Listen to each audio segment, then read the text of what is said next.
Hi, okay, I'm back. Sorry, my camera cut out. It was too cold outside, so I came back. I put on a workout shirt and shorts, just so you can see, and I'm sitting in a patch of sunlight coming through my kitchen window in a chair. I just pulled it over. And that's a really good thing to do, but I just want to get back to the pressure point massage. So you have to be very careful on this, and you have to go slow. So, it can really feel good to actually do the muscles between your shoulder blades, some of the muscles up here on your trapezius, on the back of your neck, on the back of your head. There's lots of different pressure points, and it will move and it will press out some of the toxins building up in those tissues and muscles. So if you can get somebody to do that for you, if you can't, you can use a tennis ball or some sort of a ball that you've gotten to do this with. You can use a foam roller.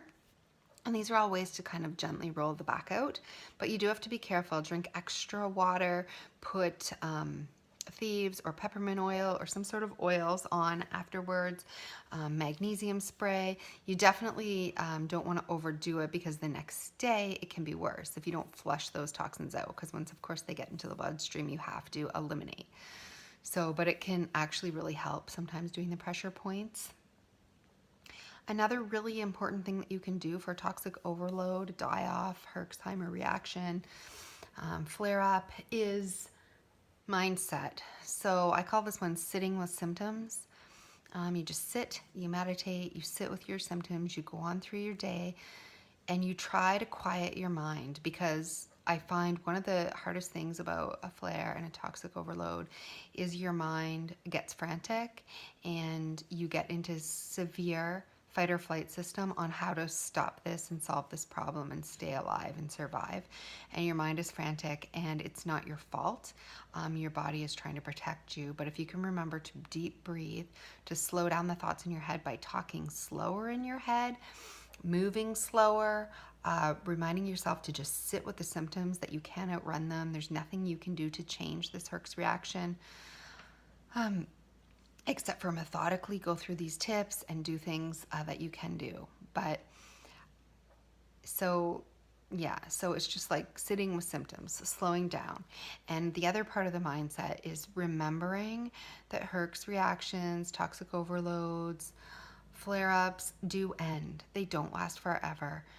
Sometimes they last a day, sometimes they last a week, sometimes they last a few weeks, sometimes they last a few months. But rarely have I seen a Herx or a flare or something like that last longer than a few months. And I know it's like, if you're struggling second by second through the day, it can be taxing on yourself, and you're thinking, I can't do this, but you have to remember that you can do it, and that you're not going to die. Keep taking the steps, and it will end. It will eventually end. So remind yourself of this over and over. And like I said, quiet your mind, sit with your symptoms. If you can't get out in the sunlight or the fresh air, sit in a patch in your house.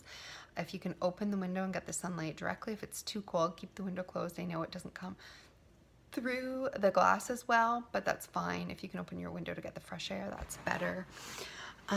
So all these things will help. I'm not saying it will take it away immediately, but these are things that you need to do. I don't know if I've ever showed you my air purifier, so I will do that now. This is called an Air Doctor, and this is the one I have in my living room.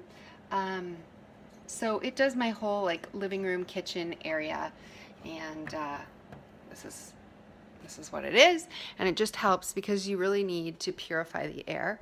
When I started using, before this reaction, when I started using air purifiers, it took away a few symptoms within a week, and it was amazing. The one I have in my bedroom is an Aeroside, and there you go. This is the one used by NASA, and it's called Aeroside. You can mount it on the wall or set it somewhere like that, and this is really helpful in a bedroom.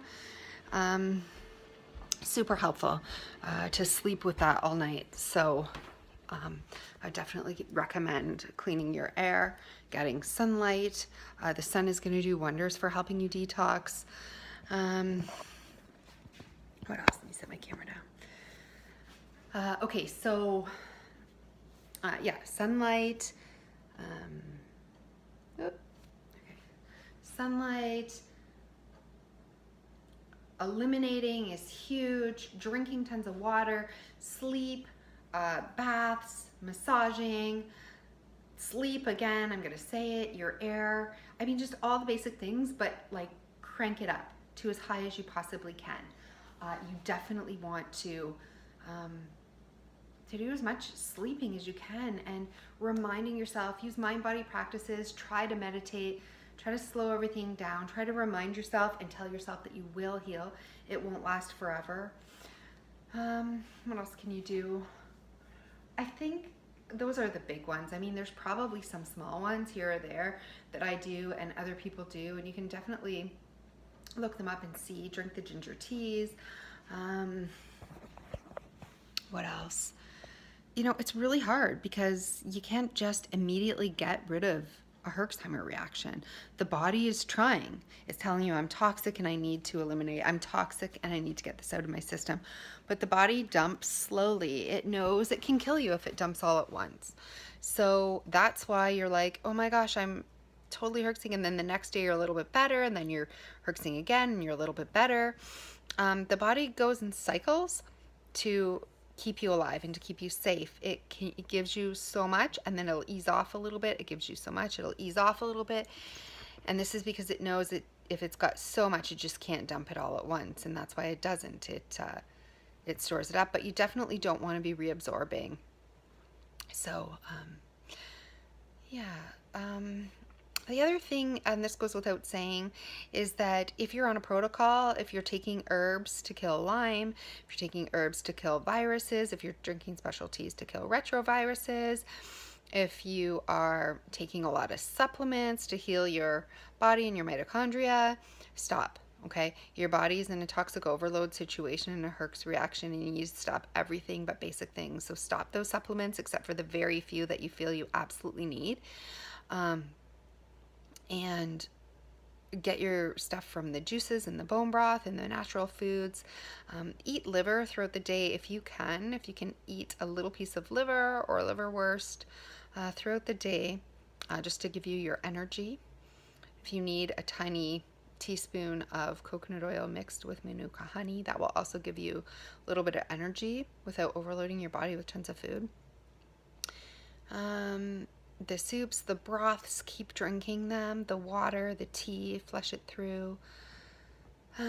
Get outside, breathe your fresh air. I mean, these are things that you can do, but definitely stop your protocols until your body can get into a spot where you can continue. Even supplements, like even your B vitamins and all of those things that are super important for methylation can mess you up when you're in a reaction. Your body considers everything as toxic, so get it through your liver, get it through the top food, get it through eating very small, nutrient dense meals, small at a time, so your body's not overloaded as it tries to digest, and things getting out into the bloodstream as well. So smaller, frequent meals throughout the day. Don't try to fast. Don't try to go no carb, low carb. Don't try to cut out meat. Don't try to do anything radical. Basic, slow, and very, very basic and nutrient dense and low inflammatory, just whatever you can do. I definitely think a combination of GAP stage 1, the Gerson diet, lots of enemas, flushing water out can be super helpful. So I hope these tips have helped you. I know there's nothing you can do. Pray, meditate, and remind yourself you're going to heal. You can heal. This healing crisis is getting things out of you. It's getting viruses out of you. It's getting bacteria out of you. It's getting metals out of you. A toxic dump like this into your system can feel terrible. When you do come through the other side, you can feel better. So remind yourself of this and go slow. Back it off. Back everything off until your body can dump this out of out of your system and then get back to equilibrium and balance. Don't give up. Never ever give up. You can do it.